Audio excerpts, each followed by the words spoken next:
Outside of being able to, just watch myself. How would you describe the music you make? Um, Operatic glam rock, perhaps potentially. I think orchestrally arranged glam rock is probably a better way to put it. There's a lot of influences that come through from all sorts of genres, and I sort of, if I catch something I like, I'll give it a crack to reproduce it, but in very much a um, over the top flamboyant nature. Well, so when did you release your album? So the first album came out in 2020, right in the middle of the pandemic. So when I didn't have any great rock and roll launch party with strippers and cocaine and you know snake charmers and fire breathers and shaking down the weird tree and catching what come out. And so I didn't get to have any of that. It was quite a strange experience for me. I released the record living on my own in an empty house at the time. So I woke up and went, okay, that's out now. Now, Suppose we move on to the next project. what's your favorite song to play live right now then? And I know that's we're getting into the tougher questions. Yeah. Um, I've got one I've written recently called Talk Dirty to Me, and that's got a great little bluesy riff in it, and I'm having a lot of fun starting to, open the shows with that. Otherwise, I've sort of kind of medleyed up a couple of the singles that were off the record, and I'm having a lot of fun bringing that in because these were songs I couldn't play live when the album came out because the world was stopped.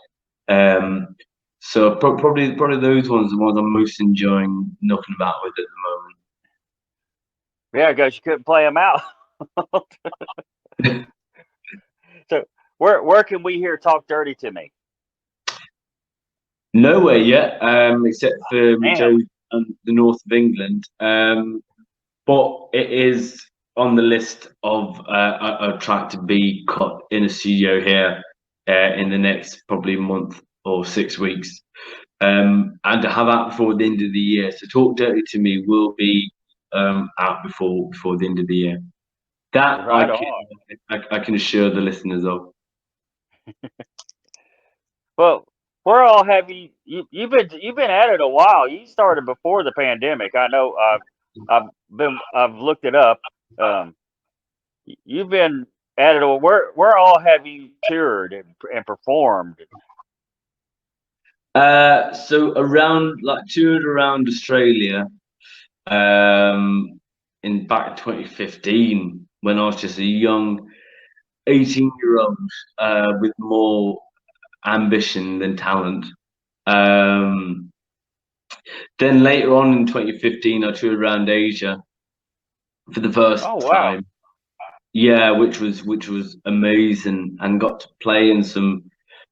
I know we're not coming back and doing a show through Indonesia, which isn't really, I suppose what people would think to be like a rock scene or a rock capital, but surprisingly, they absolutely loved it, and they were one of the most. Every night I played there were just some, fun enough, most energetic crowds I've ever played in front of. Eclectic crowds.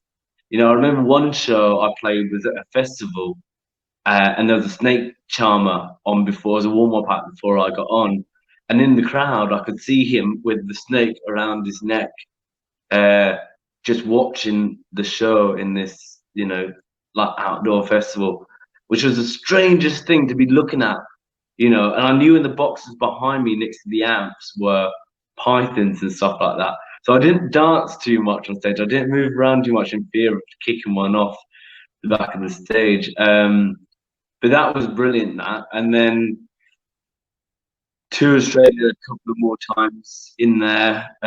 Toured Asia again late in, I think it was 19 or something like that. And then obviously before I moved back to England permanently, toured in England in 2018, doing shows in Manchester, Liverpool, and probably the one I'm most proud of, right in the heart of Piccadilly Circus in London, in an old music club that's been there for 60 odd years or so. You know, where all the great bands probably, play the set.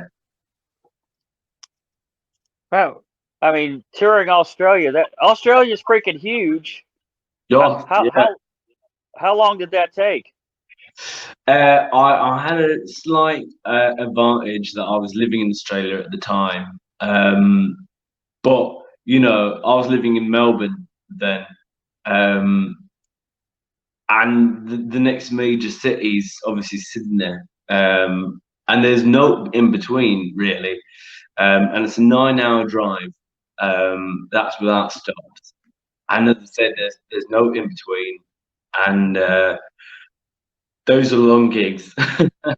Because you spend more time on the road than you do on stage. And even flying, I've tried doing flying, and unfortunately, it's one of the reasons why I left Australia. It's a beautiful country, and beautiful culture and people, but too far away to get to the rest of the world, and too far away to get to anywhere else in there. So it is nice to be back in England, where 2 hours is considered a long trip. Oh yeah, Asia's huge too. I mean, Yeah, that's the I've been lucky to have gone around Asia a couple of times, and I remember coming back from one of my tours and up sort of having a night in Brunei overnight because it's just where the flights worked out, and that's pretty cool to have been able to see a part of Asia I would never have gone to. I didn't even know Brunei existed until I landed there.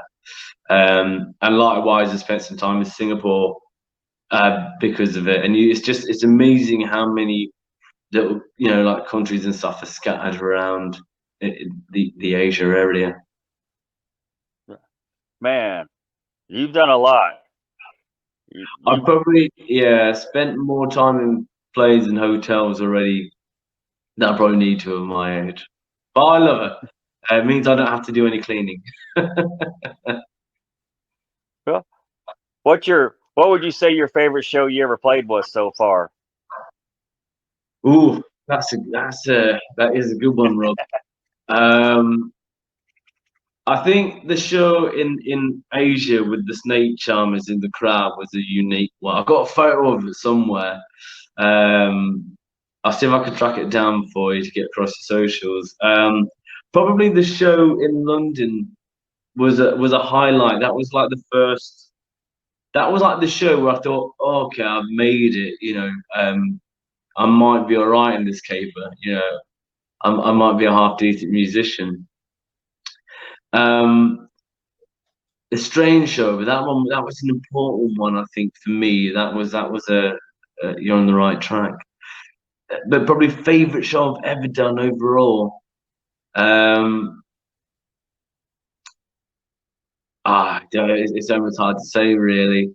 Um, I it's love probably this question. it's probably the small gigs I've done. Where you go out to like a country town somewhere, or like a random little venue, or it's not quite a music venue. You're sort of playing in a corner of a bar, and you think, "Oh bollocks!" You know what I mean? What am I gonna do here? And no one's gonna listen, and they're not. You know what I mean? Like I played one gig I remember once out in a very like country town. I thought I was in makeup and platform shoes and the whole, Mark Bolan look.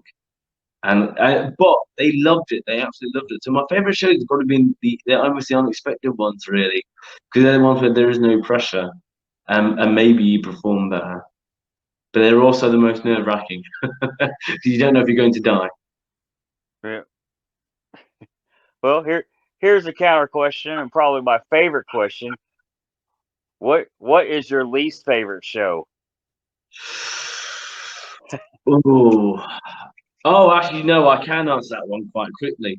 Um, when the pandemic hit, I put on a live stream gig, and it was the pits. Um, it work. My show is quite interactive. You know, I often have a lot of people clapping and